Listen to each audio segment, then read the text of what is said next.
Bonjour à tous, je suis Sébastien Abdelhamid et bienvenue dans La Légende. Clique dans La Légende retrace l'histoire de vos émotions et de notre culture. Aujourd'hui, attention, arrêtez tout. On va parler peut-être de la plus grande série comique, The Office, en particulier US.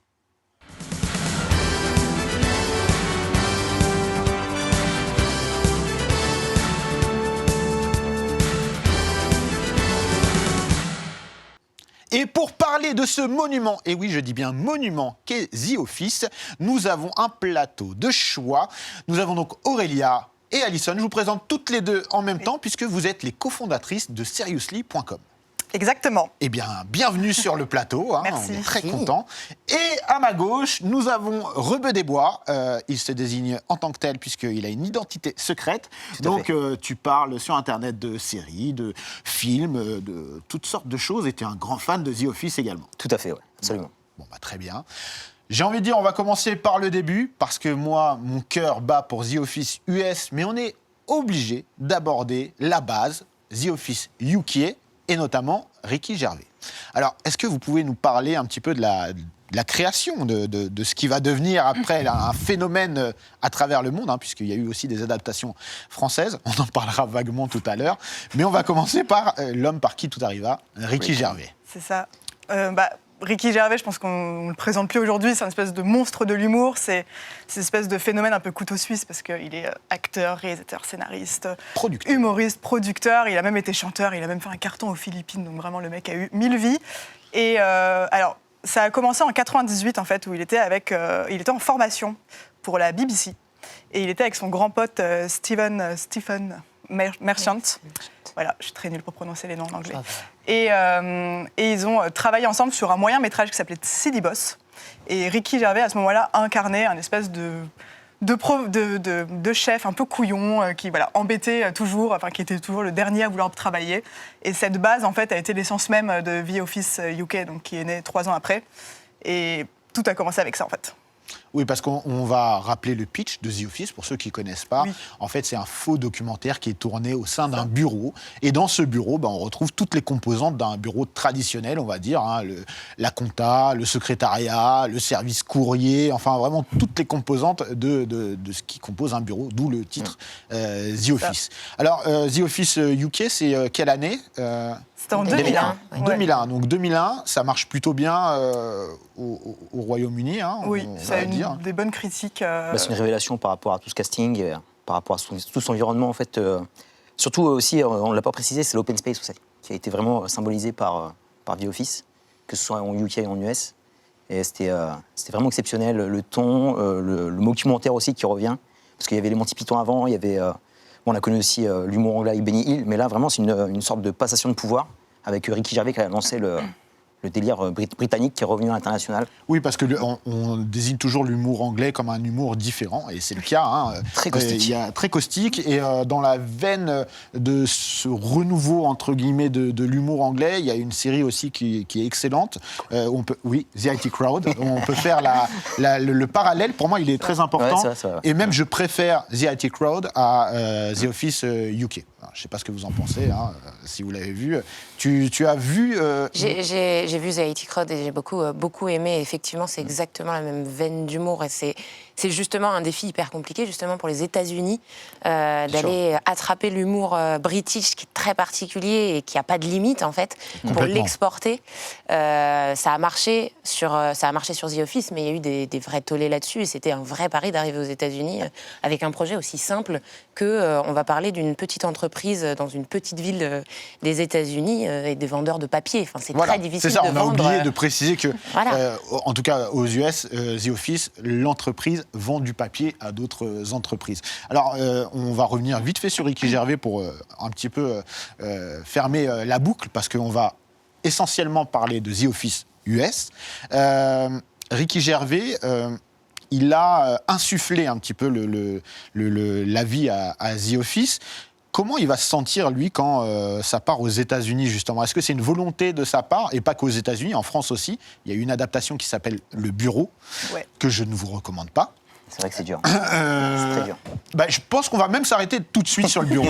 Comme ça, ce sera fait. Alors pourquoi je vous parle du bureau? Parce que vous avez évoqué, notamment Rebeu des Bois parlait de l'humour anglais. On a tenté avec François Berléand en France de... C'est vraiment une tentative de quelque chose. Ouais. Mais on est dans un humour noir, un peu... C'est forcé, je trouve. Il n'y a pas l'identité qu'on retrouve dans The Office. Ça marche pas. Ça marche pas. C'est pas drôle. C'est pas à nous, en fait. Ça marche pas. Alors que les États-Unis, ils se sont vraiment appropriés au The Office, alors qu'en France, on n'a pas pris le ton français pour faire The Office. En fait, j'ai trouvé ça malaisant. Très honnêtement. En plus, Berléand, il est talentueux, mais ça passe pas. C'est malaisant, il y a quelque chose qui je sais pas, c'est dérangeant, c'est pas réussi. Voilà. Non. Et il y a un truc aussi qu'il faut préciser par rapport à The Office UK, c'est que les Anglais sont très forts pour faire des séries à bas coût. C'est une série qui a vraiment coûté peu de choses. Ils arrivent à faire des petites productions. Ils se donnent pas, il n'y a pas un gros budget, et s'il n'y a pas succès à l'appui, s'il n'y a pas l'audience qu'il faut, on annule la série, c'est qu'ils se donnent une chance sur vraiment un petit format de 6 épisodes. Et grâce à ça, ils ont une liberté de temps qu'ils peuvent se lâcher, c'est nos limites. Et ce qu'il n'y a pas sur les séries américaines ou oui, ça, la liberté de ton, on va y revenir. Et là, il y avait une petite pression même par rapport au bureau, quoi, je trouve, par rapport à ça. Et donc, on va revenir sur le genre, sur le faux documentaire, on va dire. Oui. C'est un genre qui n'a pas été inventé par The Office, mais qui a, pour le coup, vraiment été mis en lumière et démocratisé. Qu'est-ce qu'on peut dire sur ce genre? C'est l'un des exemples, enfin, c'est le meilleur exemple qu'on peut sortir sur les mockumentaries The Office. Effectivement, ça donne une liberté qu'on voit dans la série qui permet d'avoir cet effet confessionnal avec des gens qui vont parler en face caméra directement au public. Les face cam qu'on connaît de Jim, qui sont absolument mythiques. Qui ont donné d'innombrables gifs, évidemment. C'est une source intéressante. Et qu'on fait même nous, on s'imagine une caméra dans notre vie et on la regarde au moment où nos potes font les mauvaises blagues. Donc ça marche très très bien et ça laisse une liberté aussi dans le naturel d'avoir... Enfin, ce qui est assez paradoxal aussi, c'est que finalement, quand on fait un documentaire sur un sujet, c'est pour avoir un sujet important et qui va claquer, qui va avoir de la visibilité. Et là, on est encore sur un sujet très basique de la petite vie normale des petits employés d'une entreprise de papier. C'est presque un reportage de France 3 Haute-Normandie. Voilà. Et au moment de la saison 2, il me semble que les créateurs de la série avaient décidé... Il y a un épisode où Michael Scott ressort toute la boîte à idées et découvre dans la boîte à idées qu'il y a qui avait fait un documentaire et qu'il y avait un des employés qui avait marqué il faudrait mettre en place un soutien psychologique pour les employés, et ils se rendent compte que ce type s'est suicidé. Et donc ça mène à énormément de gags dont on ne pourrait pas avoir la liberté aujourd'hui. Et en gros, il s'était dit, on va utiliser ça pour que l'équipe de tournage ait une raison de rester sur place, parce que au bout d'un moment, on va peut-être nous poser la question de savoir pourquoi. C'est là où il y a le renouveau, entre guillemets, de l'intérêt du documentaire. Exactement. Et après, ça a été utilisé sur des Arrested Development qui ont très très bien marché, Modern Family, Parks and Recreation qui aurait dû être un spin-off, qui l'a pas été parce que Rashida Jones a été castée, d'après ce que j'ai pu lire. Ah oui, je suis pas au courant. Alors racontez-nous cette histoire de spin-off raté. Parks and Recreation. Ils auraient dû faire un lien entre les deux séries. Et en fait, Rashida Jones a un rôle totalement différent de celui qu'elle a dans la série. Elle joue Karen, la petite amie de Jim. Et ils ont tellement voulu Rashida Jones sur ce tournage qu'ils se sont dit, tant pis, on peut abandonner cette idée de spin-off. À la base, le spin-off, c'était sur Dwight. Et finalement, ça ne s'est pas fait. Ils sont partis sur Parks and Recreation. Il y avait deux spin-offs. Un spin-off sur Dwight et un spin-off sur Andy aussi. Qui aurait été très drôle, à mon avis. Donc, ils sont deux des personnages principaux. Mais sur Parks and Recreation, effectivement, ils ont gardé cet effet mockumentary. Il y a une partie de l'équipe de The Office d'ailleurs sur Parks and Recreation. C'est une troupe d'acteurs qui se répond souvent et qui a tendance à... C'est le SNL, c'est Saturday Night Live, ils se retrouvent tout le temps. Mais ce qui est intéressant avec le mockumentary, c'est que, en tout cas, je trouve qu'à l'époque, ça restait un genre très risqué, notamment aux États-Unis, parce que finalement, la NBC, ils étaient assez désespérés à l'idée de trouver le nouveau Friends, et c'était vraiment... Parce que il faut recontextualiser. Friends s'est arrêté, ça laisse un vide immense en termes de sitcom. Et là, il y a The Office qui arrive, et donc là, je te laisse continuer. Mais du coup, c'était très risqué d'aller sur le mockumentary, parce qu'à l'époque, on était vraiment plus dans l'ambiance très sitcom, avec les rires enregistrés. Les rires enregistrés ou les personnes sur plateau. C'était aussi l'époque où How I Met Your Mother démarrait, qui suivait beaucoup plus calqué sur Friends. Et le mockumentary, il a un côté qui peut déranger beaucoup de personnes, parce qu'on joue beaucoup sur les silences, on joue beaucoup sur la gêne. Et il y a beaucoup de personnes qui ont du mal à adhérer à ça, parce que surtout quand on est habitué à regarder des épisodes où il y a les rires pour nous rappeler que ce moment-là est rigolo. Oui, là, c'est un peu plus à nous. C'est ça. Et je pense que c'est pour ça qu'il n'y a pas eu de succès sur la première saison, parce que c'est de passer de Friends à ça, du coq à l'âne, c'était super compliqué pour les Américains que de s'adapter à parlons ce ton, quoi. Directement maintenant, on parle de The Office US. Là, tu l'as abordé, c'est que la première saison, c'est compliqué. Voilà, c'est compliqué, très critiqué. On n'était pas prêts. En audience, c'est pas trop ça. Voilà, NBC, est-ce qu'il se pose des questions à la fin de la première saison, de renouveler ou non? Oui, complètement. Ça a failli passer à la trappe, complètement. La série devait être annulée. Et, il y a eu quelques choses, quelques coups de chance, on va dire, parce que déjà Steve Carell à l'époque a joué dans 40 ans toujours puceau. Ça a été un succès monstrueux. Donc à partir de là, on s'est dit, OK, peut-être qu'on va continuer avec notre lead Steve Carell. Mais au niveau des critiques, c'était vraiment... tout le monde disait voilà, exactement la preuve, comme quoi il ne faut pas copier les séries UK. Les Américains sont toujours là pour gâcher ce qui se fait en Angleterre. C'est imposé aussi. Ricky Gervais, quand il vend sa série, il impose au moins 3-4 épisodes qui sont calqués sur sa série à lui. Ça a toujours été comme ça. On le voit avec La Gelée. Ouais. Il y a aussi la même scène, etc., avec à peu près les mêmes personnages, les mêmes dynamiques entre personnages. Et ça, c'était imposé. Donc c'est très difficile pour un public américain qui a l'habitude de la sitcom traditionnelle avec peu de personnages, dans le studio fermé, etc. Et là, avec Et c'est là où The Office va faire fort, malgré la saison compliquée, la première saison. Ça installe aussi, on l'a dit, beaucoup de silence, de la gêne, mais de la bonne gêne, des personnages complètement allumés, on va dire. On est on retrouve les caractéristiques on va dire, typiques des personnages dans un bureau, mais parfois exagérés, évidemment. Mais tout reste cohérent, en fait. On se dit toujours, ah ouais, mais ce mec-là, on aurait pu le rencontrer, ou il nous rappelle quelqu'un, ou ce qu'il a fait, parce que bon, si on a des gens comme Dwight dans notre entourage, attention, il a des particularités qu'on peut retrouver ailleurs. Et moi, là, je le dis sans appel, vraiment, The Office, c'est une série à voir absolument. C'est ma série préférée en termes de comédie, et pourtant, il y en a d'excellentes. Mais là, c'est une série, faut le dire, parce que là, on dit c'est un peu difficile, le début, etc. Mais non, mais allez-y, foncez. Moi, je pleure de rire devant The Office. Il y a pas mal de personnes qui étaient réticentes dans mon entourage, j'essaie de tous convertir à The Office. Et alors, qui partaient de Big Bang, qui partaient de Friends, et qui ont rattrapé la série récemment grâce à Amazon. Et ils ont tous apprécié, parce que c'est monumental. Mais à l'époque, ça a été un peu sauvé par iTunes, par la diffusion sur iTunes, parce qu'ils pensaient avoir un public de white collars, en fait, avoir tout justement ces employés de bureau qui rentrent de leur bureau pour aller regarder à la télé d'autres employés. L'école blanc, exactement. Et en fait, grâce à la diffusion via iTunes, le public est devenu plus jeune et le partage s'est fait beaucoup plus facilement. Donc ça a beaucoup aidé. Ce qui a aidé aussi... Alors là, on est en quelle année? On est en 2004. On est en 2004. 5. 2005. Voilà. Et effectivement, il y a aussi alors, ce que j'ai lu aussi, c'est que les producteurs avaient tendance à dire à chaque épisode, profitez-en bien, parce que c'est peut-être le dernier. Parce que sur la première saison, il y avait une vraie pression de réussir, mais en face de ça, il y avait des acteurs qui étaient déjà eux-mêmes fans de la série et qui avaient envie de contribuer à un autre niveau que l'acting, qui sont vite passés derrière la caméra, qui ont fait de l'impro énormément. Les meilleures scènes de Jim et Dwight sont basées sur de l'improvisation et sur même de l'échange de répliques. Ils s'échangeaient les répliques, elles devenaient beaucoup plus drôles quand Jim les disait et quand Dwight les disait. Et justement, la surprise que ça créait chez les acteurs était parfaite à enregistrer. Tous les épisodes auraient pu faire 1 heure. Les bloopers sont disponibles sur la chaîne YouTube justement de The Office et ils sont à mourir de rire. Ils sont à mourir de rire parce qu'on voit les acteurs découvrir les blagues en même temps. Donc il y a un effet qui a contrecarré en fait ce côté justement normal. Qu'est-ce qu'on va faire d'une série comme ça avec des employés de bureau? Est-ce que les gens vont se reconnaître dans ces personnages? Est-ce qu'ils vont reconnaître leur patron? J'espère pas. Sinon, portez plainte.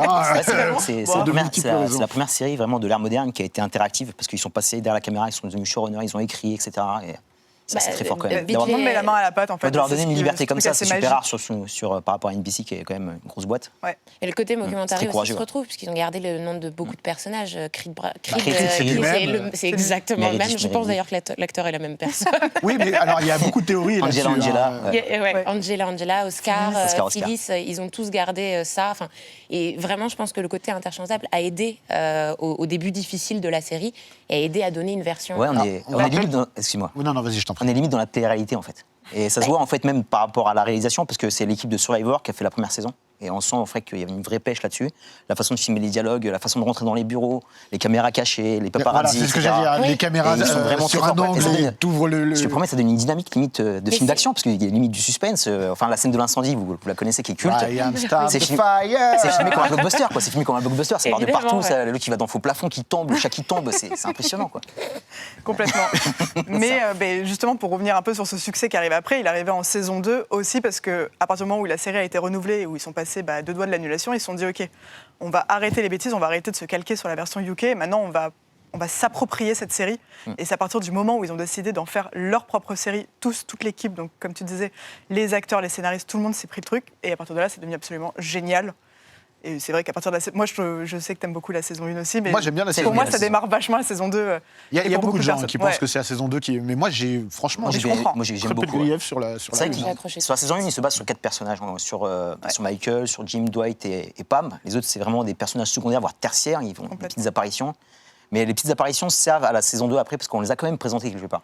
Parce que ce qui est fort dans The Office, c'est qu'ils ont fait participer une quinzaine de personnages, comparé à Friends, Big Bang Theory, qui font participer 6. C'est vraiment une série chorale, où même la personne qui a, comme Creed, très peu de phrases à faire, Creed, sur toute la série, si tu calcules ses apparitions, il a dû faire 10 minutes.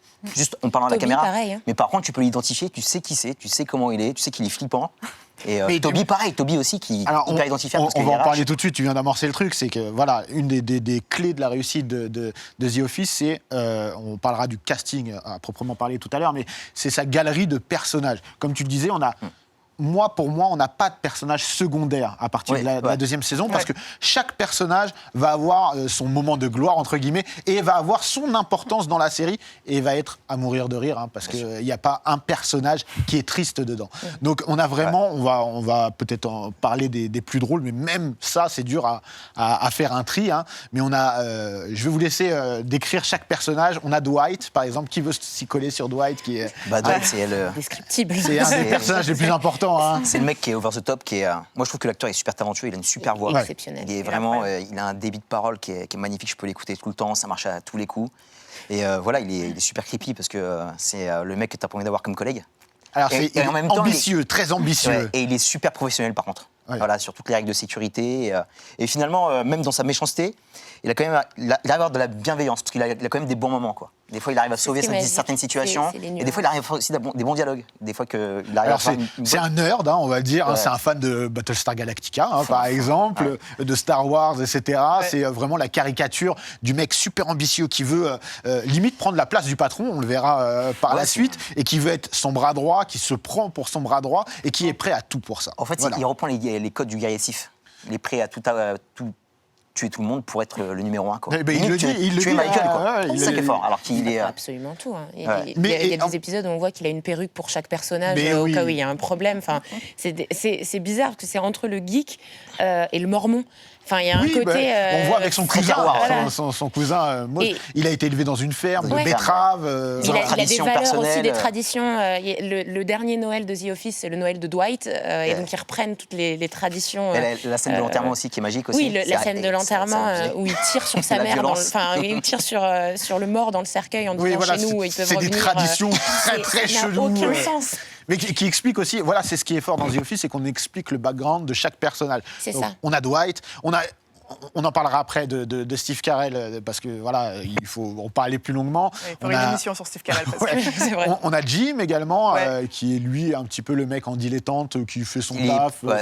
C'est un taf alimentaire, il est là par amour pour Pam. Et puis il s'ennuie. Il s'ennuie, donc il veut s'amuser. C'est un petit peu le rival, sans le vouloir, de Dwight. Et il va se passer... C'est un duo infernal. Il va le torturer. Il va le torturer.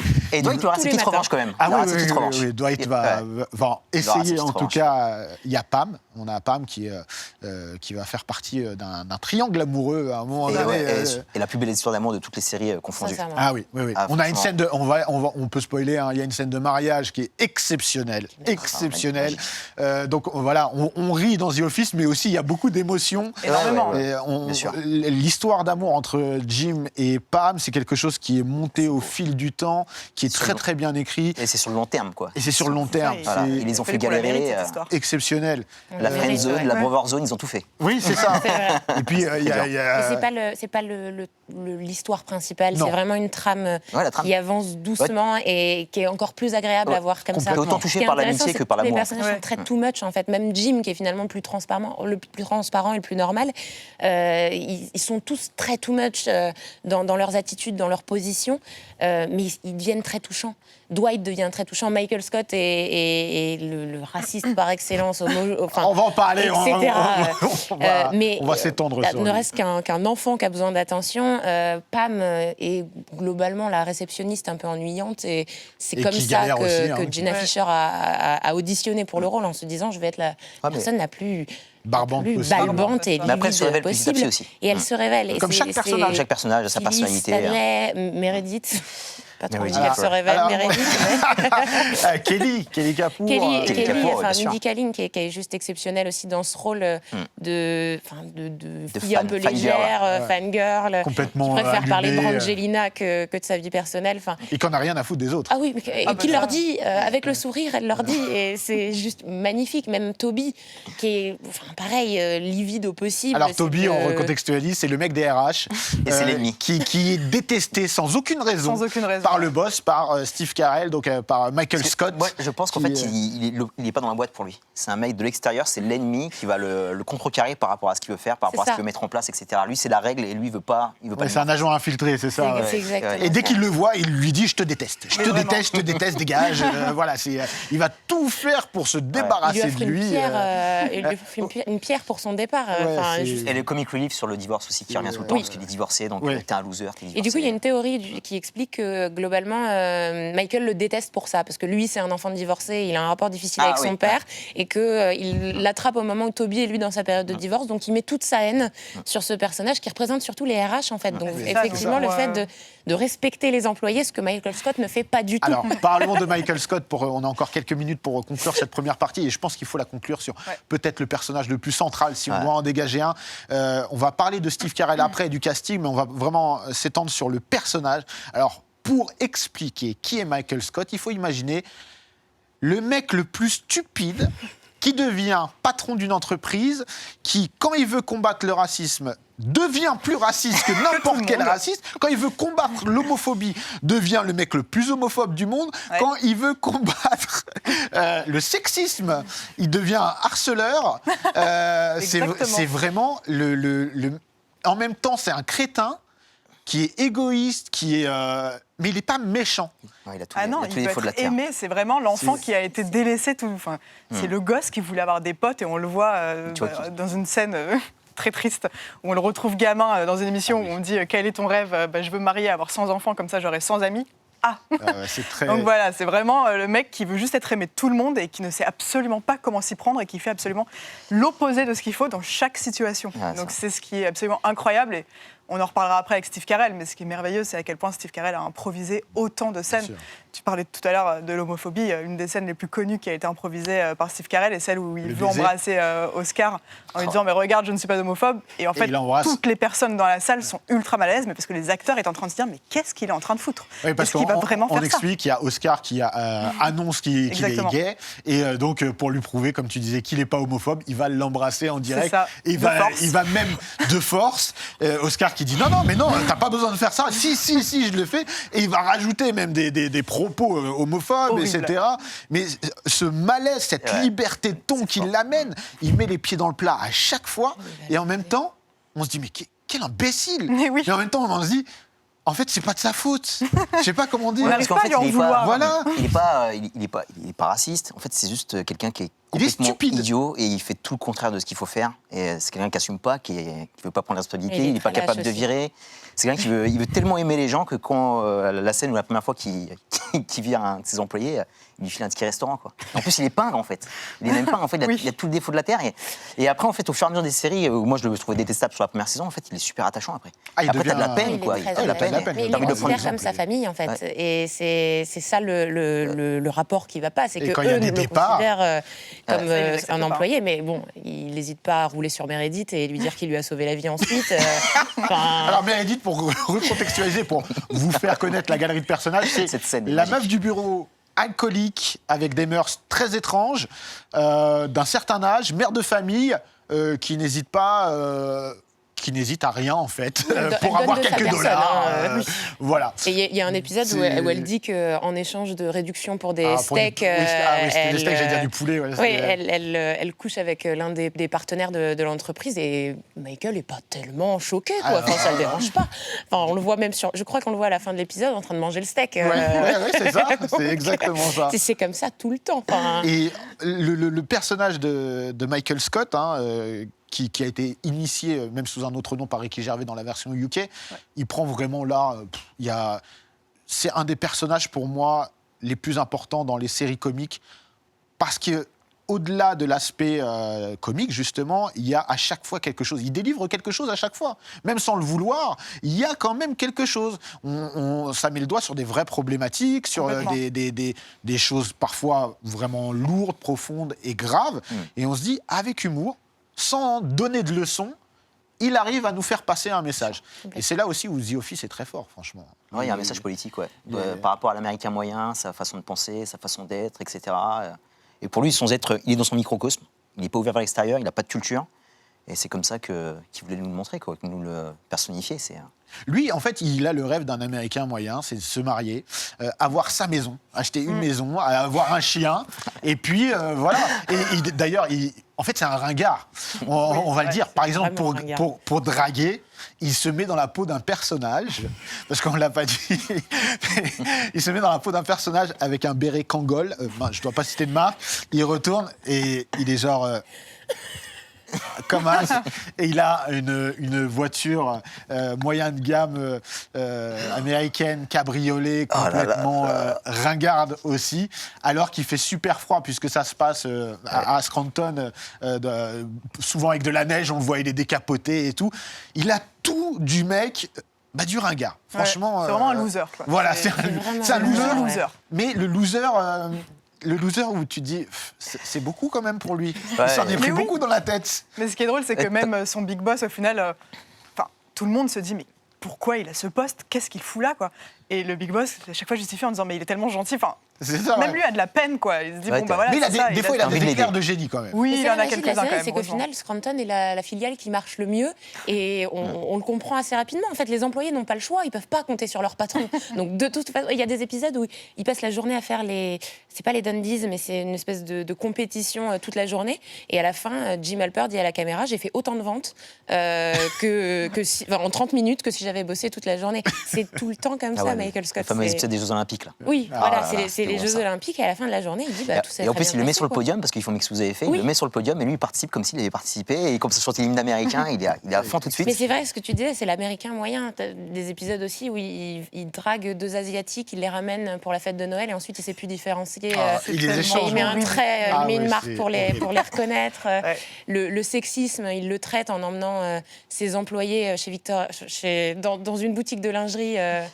Pour, Allez, faites-vous plaisir.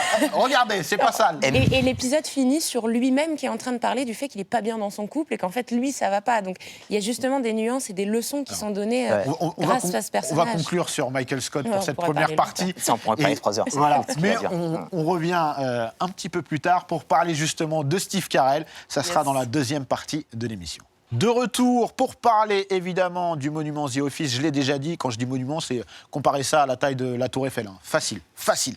Toujours avec mes invités, on s'était arrêté un petit peu sur le personnage de Michael Scott. Enfin, quand je dis un petit peu, on a fait pas mal de minutes. Mais il faut rendre à César ce qui est à César. Derrière le personnage de Michael Scott, c'est un acteur formidable.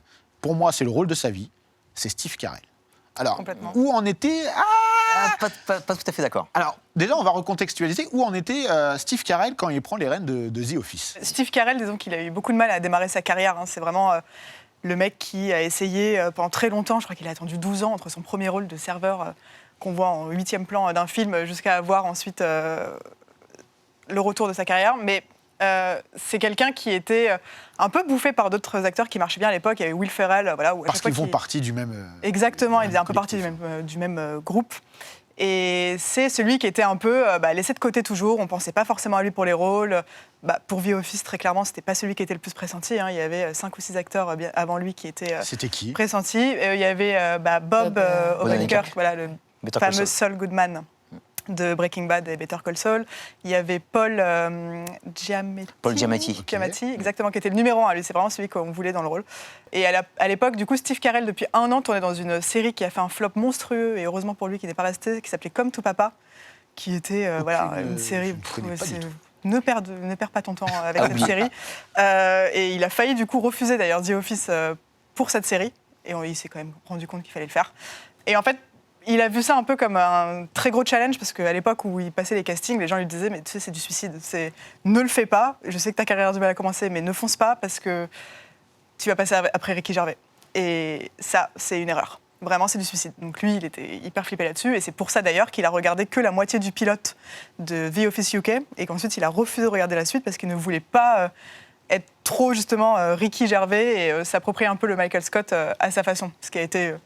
évidemment très malin de sa part, et surtout pour quelqu'un aussi doué que Steve Carell, parce que pour moi, sa force, c'est ses talents d'un pro, quoi. Ouais, et c'est la force du casting, d'ailleurs, on en reparlera après, mais le fait c'est l'école SNL, exactement. Carell, oui. Donc déjà, c'est... Il est passé par le Daily Show aussi. Daily Show, exactement. Ouais. Donc on retrouve plein de... On parlait de Will Ferrell, on trouve plein de composantes, hommes et femmes, du SNL et de différents shows, qui vont se retrouver un petit peu éclatés à droite, à gauche. Et Steve Carell, donc il arrive dans The Office. Est-ce que ça fait l'unanimité ? Au début, non, pour le coup... lui, en tout cas, je sais que les critiques, quand on parlait des mauvaises critiques sur la saison 1, c'est lui qui s'en prenait le plus dans la tronche. On disait qu'il ressemble à un personnage de dessin animé. Il vient quand même de 40 ans toujours plus tôt, qui n'a pas été vraiment apprécié, ni par moi, ni par la critique, parce que j'ai pas vraiment aimé ce film. Mais c'est clair que moi, quand je l'ai vu, j'étais pas du tout confiance à un acteur qui me parlait pas du tout. Et il était super convaincant dès le début, quoi. Dès le début, l'intonation, le flow qu'il a, il n'arrête pas, il débite à 100 à l'heure, et toujours la bonne bêtise au bon moment. Voilà. La rythmique est importante. Sa vie, hein. Et c'est super dur de faire l'idiot, en fait. C'est comme Joey, quoi. De faire l'idiot et d'être apprécié et d'être attachant, c'est super fort, c'est un tour de force, quoi. Alors, une des forces de Steve Carell, c'est pour moi assez bizarre ce que je vais dire, mais c'est même pas sa parole, son attitude, etc. C'est son regard. Oui, clairement, c'est ses expressions. Et ça, c'est là où je me dis, en fait, il est très, très, très fort. Les expressions faciales. Ouais. Le petit regard, le regard en coin... comme ça, les regards calmes, il y a le malaise est installé en un instant, quoi. Et parfois, il peut être terrifiant, hein, quand il fixe Ryan derrière son bureau comme ça, il est effrayant, non, quoi. Mais c'est un prédateur, parfois, vraiment. L'épisode de l'incendie, à un moment donné, ils se font des révélations, et vient son tour où il dit qu'il aurait envie de coucher avec le stagiaire, quoi. Et là, tout le monde lui dit... on n'était pas sur ce genre de truc, en fait, là. Donc, vraiment, c'est... Une obsession pour Ryan, c'est assez Oui, voilà, il a une obsession pour le... Enfin, Michael Scott a une obsession pour le stagiaire. Ouais. Il veut que ce soit son meilleur ami, parce que le mec représente un peu le mec cool. Alors, le renouveau. Bof. Voilà, le renouveau. Il veut vraiment que ce soit... mais c'est encore au pays des losers. Hein. Oui, le pays des losers, c'est les deux rois, et il a trouvé son prince, et il en est ravi. Et puis... rien ne lui enlèvera ça de la tête, hein, malgré la prison, malgré plein de choses. C'est une idée de Mindy Kaling de faire cette espèce de développer cette obsession de Michael pour Ryan, parce que. Alors qui est Mindy Kaling? Donc elle incarne Kelly dans la série, et c'est surtout, pour moi, c'est surtout une très bonne scénariste, humoriste qu'on ne présente plus, et elle a amené vraiment sa patte dans The Office, et c'est bien de la mettre en avant aussi. Et justement, elle aimait beaucoup cette espèce d'obsession de Michael pour Ryan. Je suis assez d'accord avec elle, puisqu'elle trouvait que ça créait un espèce de triangle amoureux un peu invisible. Complètement. C'est ça, entre... la jalousie. Tout le monde est obsédé par Ryan, on ne sait pas vraiment pourquoi. C'est le beau gosse du bureau, mais ça qui est génial, c'est que on est dans cette espèce de bureau où finalement il n'y a que des gens normaux, quoi. Pour une fois, on n'a pas des acteurs magnifiques. Vraiment, on a des gens normaux. Donc le beau gosse, c'est pas non plus la bombe atomique, mais on joue là-dessus, et c'est très bien fait. Alors, je disais, Steve Carell, le rôle de sa vie... Tu n'étais pas d'accord? Moi, je n'étais pas d'accord parce qu'en fait, il a eu une après-carrière The Office qui a été vraiment magnifique, parce qu'il a joué dans Vice, il a joué dans Foxcatcher avec des rôles sérieux. Bienvenue à Marwen de Robert Zemeckis.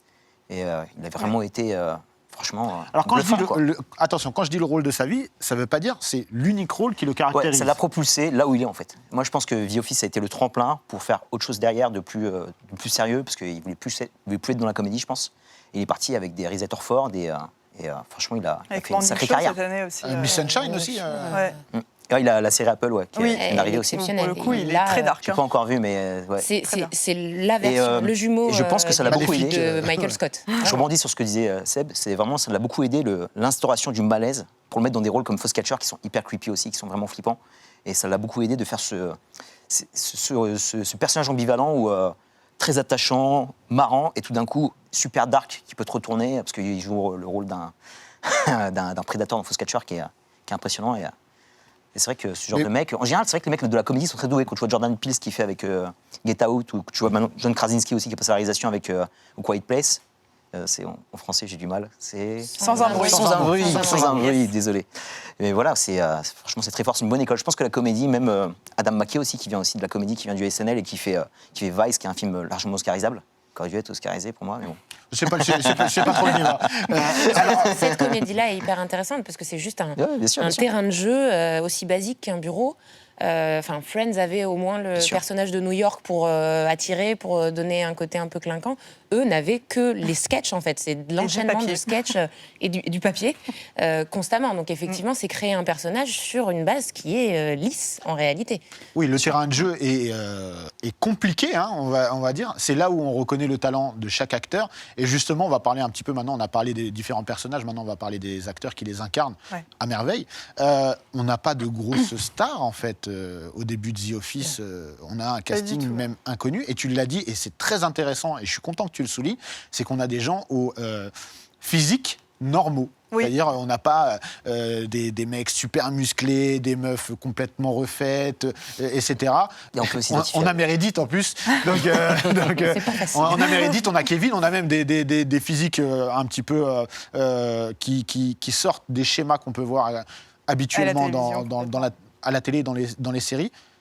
Et on a pourtant des acteurs qui sont formidables. Vraiment. Hein. C'est ça, la grande force pour le coup de ce casting, et c'est ce qui s'est passé au moment de passer les castings, et je trouve que c'est très malin de la part de Greg Daniels, c'est qu'il n'a pas voulu donner des scripts aux acteurs en leur disant vous me faites cette scène et on voit ce qui se passe. En fait, il leur posait des questions, parfois mais complètement absurdes, et il leur disait tu me réponds dans ton personnage. Donc tu me réponds en tant que Jim, tu me réponds en tant que Dwight. Et en fait, tout a été basé sur de l'impro, parce qu'il voulait voir si les personnes en face de lui avaient vraiment du répondant et pouvaient partir complètement en cacahuète sur juste... qu'est-ce que tu penses, quel est ton fruit préféré, quoi. Et à partir de là, on voit ce que les autres répondent, et c'est comme ça qu'il a trouvé son casting assez magique et qui a créé finalement toutes ces scènes mythiques. Parce que avant des acteurs, il voulait vraiment des mecs doués pour l'impro, et je trouve que c'est très malin de sa part parce qu'effectivement, c'est pas quelque chose qu'on trouve partout non plus. Il y a le SNL où forcément c'est l'école de base pour ça, mais c'était la chose la plus importante pour lui. Il a cherché une alchimie entre les personnages aussi. Jenna Fischer et John Krasinski, donc, qui jouent Jim et Pam. Il a fallu trouver le bon duo de lovers dans toute cette histoire, mais qu'il ne le soit pas trop, qui reste tout à fait basique. Une réceptionniste, un vendeur de papier qui vont se regarder pendant des heures toute la journée, et on va adorer ça et on va en vouloir plus.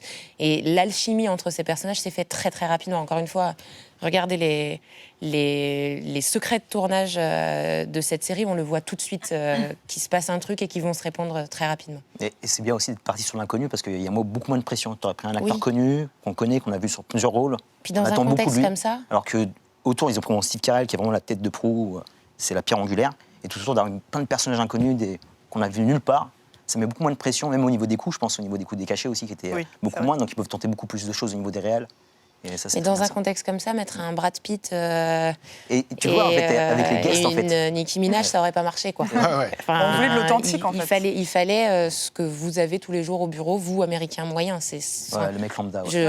Je le compare pas du tout, mais en France, on a eu le succès de Caméra Café aussi grâce à ce côté. Je retrouve exactement ce que j'ai chez moi dans mon contexte. C'est juste. Hein, mais je ne veux pas le comparer. Très, très juste. Oui, non, mais c'est pour ça que j'ai dit, tu ne compares pas, c'est juste. C'est pas le même humour. Mais c'est le même pari, quelque part. C'est un pari qui est équivalent de proposer à des gens, en rentrant de chez eux, de regarder une vie de bureau avec des gens tout à fait normaux. Et ces acteurs-là ont très bien marché pour leur alchimie et pas pour le talent qu'ils pouvaient... Enfin, pour la carrière et l'expérience qu'ils pouvaient avoir jusqu'à présent. Et puis après, certains d'entre eux, après The Office, ont explosé quand même. Ont des très belles carrières. Hein. Pour vous, c'est qui les acteurs qui ressortent le plus. John Krasinski, évidemment. Ouais, Ed Helms aussi avec Ed Very Bad Trip. Helms, qui a été un peu découvert par le public français sur Very Bad Trip. Alors, qui joue Andy. Qui joue Andy, mais qui, en fait, le personnage qu'il a dans Very Bad Trip, c'est clairement la Oui, c'est même lui. personne. C'est juste Andy à Las Vegas, en fait. Ouais, ben, c'est exactement C'est ça. Et ça m'a pas gêné, plus en que fait, ça. moi. Ça m'a gêné, je me suis dit, mais attends... qu'est-ce que tu fais là Ouais, c'était dans quel épisode, C'est ça pas prévu, ça.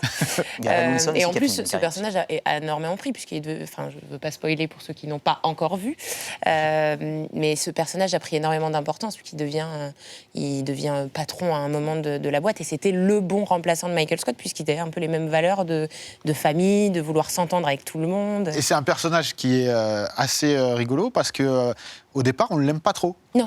Il est un peu antipathique quand même. C'est un peu le mec un peu relou avec des blagues qui va essayer de taquiner mais pas gentil, ça. etc. Et au final, c'est un chanteur exceptionnel dans son registre. Dans son registre. Et au final, là aussi, génie de l'écriture, hein, on va se prendre d'affection pour lui au fil des épisodes, jusqu'à même avoir de l'empathie, de l'affection et parce qu'il intègre, il intègre la bande à un moment donné. Une des forces de The Office également, c'est de rajouter des personnages au terreau premier et qui vont s'intégrer parfaitement et qui vont au final faire partie intégrante du bureau. Ouais. Voilà. Et c'est vrai qu'Andy est le meilleur exemple là-dessus parce que, comme tu disais au début, c'est le mec qui fait même des blagues pas drôles, quoi. Le fait d'appeler Jim Big Tuna parce que le premier jour il a mangé un sandwich au thon, t'es genre ok. Mais c'est tellement une anecdote Super. de bureau. Mais en oui, fait. c'est ça. Mais les scénaristes, d'ailleurs, ont dû passer quelques jours dans des bureaux aux États-Unis. On les avait envoyés dans des bureaux un peu lambda aux US, où ils devaient passer au service compta, à l'accueil, etc., pour un peu s'imprégner de toutes ces choses de la vie de tous les jours. Parce que on s'en rend pas compte, mais finalement, ces scénaristes n'ont peut-être pas vu de bureau dans leur vie. Hein, quand tu as commencé à 18 ans au Saturday Night Live et que tu as enchaîné et que voilà, tu as plutôt grandi dans un milieu plus artistique, ou en tout cas évolué là-dedans, tu as besoin de t'imprégner aussi de ces ambiances et de ces blagues parfois nulles de bureau, quoi. Est-ce que John Krasinski a fait? Il a appelé des commerciaux, des vendeurs de papier pour leur parler. Je crois qu'il a été sur place pour s'inspirer de tout ça. Il a été à Scranton. Il y a un des plans du générique qui est en fait filmé par John Krasinski. Je pense qu'il y avait aussi un vrai plaisir des acteurs d'aller se challenger là-dessus. D'ailleurs, il y a une anecdote qui raconte qu'en gros, John Krasinski a un peu obtenu le rôle en montrant l'intérêt qu'il avait déjà pour la série, et il le plaçait sur Dwight au début. Il était absolument sûr de vouloir être Jim, et il avait raison. Et pendant les auditions, il a parlé à un type en lui disant, ce type lui a demandé s'il était stressé. Il a dit non, je suis pas stressé, ça passe ou ça passe pas, mais j'ai surtout peur qu'il dénature la version british, parce que moi je l'adore et je voudrais pas qu'il fasse cette erreur. C'est pour ça que je suis là. Et ce type était Greg Daniels, le producteur de la série, et donc il y a déjà eu une complicité. Je pense qu'il y a eu un intérêt d'avoir des gens qui voulaient vraiment porter le projet et pas juste se positionner en tant qu'acteur et attendre qu'on leur dise ce qu'il y avait à faire. Et c'est en voyant cette bourde d'ailleurs qui s'est dit en fait c'est le parfait Jim, c'est genre le mec qui va dire la possible, mauvaise phrase au mauvais moment quand il faut pas, quoi. C'est il est un peu goofy comme on dit aux US. C'est complètement ça. Et ça lui correspondait complètement. Et à partir de ce moment-là, d'ailleurs, quand il est rentré dans la salle pour le casting, toutes les personnes dans la salle étaient mortes de rire en disant c'est le mec qui vient de dire en gros Greg Daniels qu'il avait peur que ce soit une pâle copie de la version UK, et il est là et voilà, avec Il ne faut pas, mais avec ça. assurance, quoi. Exactement. Et après, donc il y a Mindy Kaling qui a explosé, beaucoup moins en France, je pense, mais Quand même, avec Ouais, sa quand même, série, ouais. aujourd'hui de Project, plus en plus. Mais en réalité, ça fait très longtemps qu'elle est connue aux États-Unis. Mais Mindy Project a explosé. BJ Novak, qui joue du coup Ryan, lui aussi est très présent, mais plutôt derrière la caméra. On le voit beaucoup moins. D'ailleurs, il n'est pas producteur également. Oui, Ouais, scénariste. Ils sont globalement tous passés derrière la caméra ou ont écrit pour la série. Ce qui est évident, puisqu'en fait, ils sont devenus un peu leurs personnages, vu qu'ils les ont créés de toutes pièces. Hein. Ouais, ça crée une famille. C'était les meilleures personnes pour insuffler et faire évoluer leurs personnages et savoir comment le faire. Alors, la transition est toute faite. Une famille, parfois, il y a des départs. Voilà. On va, sans spoiler, mais bon... à un moment donné, loin, vous inquiétez pas, Michael Scott va partir de la série. Voilà. Je vous propose de regarder un petit magnéto qui nous explique pourquoi Steve Carell quitte The Office. Are you watching The Office? It's the last season, yeah, right? No, and this is it. But I understand your character. You're not going back. I'm not going back, no. Why No. not? I don't like those people. I see. You know, I was on it for 7 years, and I've been telling the press, doesn't work with my character arc and all of that. The truth of the matter is they are really egregiously horrible human beings. And I just couldn't spend another second with them. Well, it's good that you're being honest, because... Finally. Voilà les explications de Steve Carell. Au moins, il est honnête. Au moins, il est honnête. Non, mais là aussi, il est encore dans son personnage. Alors, pourquoi je divulgue, pour ceux qui n'ont pas vu The Office, le départ de Michael Scott? Tout simplement parce qu'on pourrait se dire, et donc il y a 9 saisons, 201 épisodes, il part à l'avant-dernière saison. L'avant-dernière. Il part... Fin de la 7e. Fin de la 7e. Ouais. Ils font la 8 et la 9 oui, sans lui. Voilà, il part à fin de la 7e, il reste 2 saisons. On pourrait se dire, c'est compliqué, etc. Mais là, encore une fois, génie de cette série, eh bien, ils vont réussir à trouver voire des remplaçants à Michael Scott, avec des acteurs quand même pas mal du tout. On va pas se mentir, on est loin des anonymes qu'on pouvait avoir au début de la série. On a quand même des gens très bien cotés. Et on va même se prendre d'affection pour eux, etc. Est-ce que c'est aussi là une des forces de The Office, c'est-à-dire que même Steve Carell était remplaçable? C'est pour moi ça qu'on reconnaît une bonne série, c'est à partir du moment où on arrive à continuer sans le personnage principal. Alors forcément, c'est pas la recette parfaite d'une bonne série, non. Et ça arrive aussi qu'une excellente série ne puisse pas continuer sans son personnage principal. Mais pour moi, justement, réussir à faire une comédie comme ça, qui tient quand même, enfin globalement on a parlé très longtemps de Michael Scott, c'est pas pour rien, c'est que c'est un personnage extraordinaire qui tient la série aussi avec une force incroyable, mais le fait de réussir à continuer sans lui, pour moi ça montre justement à quel point ils ont réussi à parfaitement dessiner les autres personnages et à quel point ils pouvaient tenir sans lui, et pour moi c'est hyper important, et c'est ce que tu disais à un moment, c'est justement le fait de pouvoir tenir sur aussi le duo Jim et Dwight qui prend beaucoup plus de place. Et c'est très malin aussi, voilà. Et on prouve que, certes, il n'y a plus Michael Scott et certes, il nous manque tous les jours, mais on arrive à faire sans lui et on arrive à faire rire et on arrive à faire aussi de très bonnes saisons sans ce perso. Il y a des duos qui marchent très bien, donc Jim et Dwight. Il y a aussi un trio qui se crée au bout d'un moment où Pam devient un petit peu plus douce avec Dwight et l'aide, et il peut même lui dire t'aurais pu être ma femme si Jim n'avait pas été là, mais dans quelque chose de très humoristique. Et il y a des personnages qui se sont révélés justement parce que Michael Scott n'était plus là, et des personnages qui avaient une dynamique qui était clairement un ping-pong lié uniquement à Michael Scott, qui ont pu se révéler. Même Angela, dont on parle très peu parce que... Et pourtant, il y a beaucoup de choses à dire. Pourtant, il y a énormément de choses à dire, tant sur l'actrice que sur le personnage. Voilà, on va restituer le personnage, puisque tu en parles, et c'est avec grand plaisir que je vais m'y coller. Alors, elle, elle taffe à la compta, si je dis pas de bêtises. C'est la meuf, elle est dans son travail, il y a son travail qui compte, mais surtout, ses chats. Le reste, elle aime personne, elle veut calculer personne, elle est rigide, froide. C'est la première à balancer quand il faut balancer un truc, voilà. Elle n'a pas d'amis. C'est le personnage le plus antipathique Voilà. du monde, et ils lui ont donné la gestion du comité des fêtes. Voilà, ça c'est ça reste qui est- une Le fameux anecdote qui comité est quand des même fêtes, ouais. incroyable. Et ça va faire des bagarres. Ça va faire des bagarres, puisque justement c'est un Et contexte ça où le comité des fêtes, c'est incroyable. le Graal. Et on précise encore une fois, pour ceux qui n'ont pas vu, mais il va y avoir une relation exceptionnelle, qui à mourir de rire, avec Dwight, tout Ouais. simplement. Ils vont former un des couples les plus atypiques de la télévision.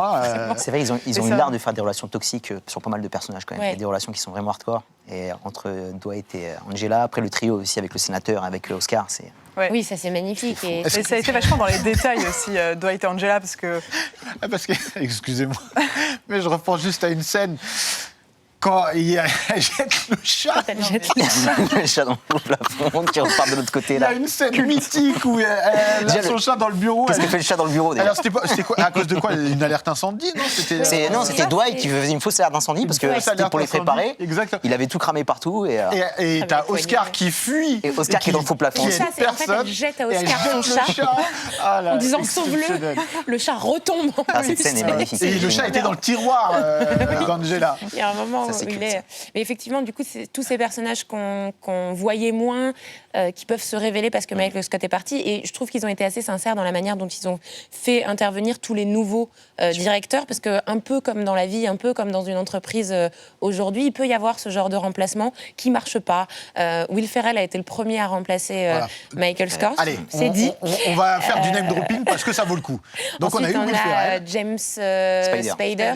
Robert California. Et justement, ils n'ont pas essayé. Alors, avec Will Ferrell, ils ont essayé d'aller dans le too much, encore pire que Michael Scott. Et tu te retrouves avec un personnage qui finit par dire « Je sais pas du tout ce que je suis en train de leur dire, mais ça a l'air de marcher, donc je continue comme ça. » Il pose des questions dont il n'a pas la réponse juste pour les stresser. Enfin, c'est magique. Et ensuite, le personnage de James Spader, c'est beaucoup plus... Robert California, voilà. Et beaucoup plus... dans un rôle qui n'a rien à voir avec celui de Michael Scott. Donc, on comprend qu'ils essayent même plus de le remplacer. Voilà, et c'est même... il est parfois malaisant aussi. Alors, pour ceux qui ne connaissent pas, c'est lui qui joue dans Stargate, le film. De Roland Emmerich, et qui joue en Blacklist aussi, également. Mais dans Stargate, il a des cheveux.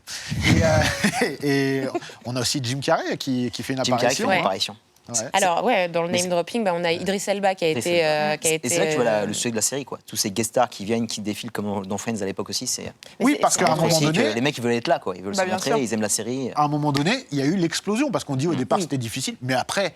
The Office, tout le monde voulait y être. Timothy Olyphant, Kathy Bates, Jessica Alba, Jack Black. L'épisode Amy Adams spécial aussi au Super tout Bowl. début, elle n'était pas si connue que ça, mais bon, c'est comme une grosse star aussi derrière. Mais c'est vrai qu'il y a un nombre de stars qui est... Et puis c'est génial justement de redécouvrir des saisons comme ça, de les voir à cette époque-là, et que ce soit si naturel, qui fit totalement, qui s'intègre complètement. Tu as cité Idris Elba. Idris Elba qui Moi, je trouve que dedans, il est exceptionnel parce qu'il est en décalage total avec l'entreprise, quoi. Il ne lâche pas.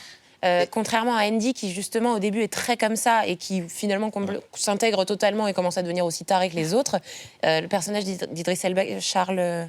je sais plus.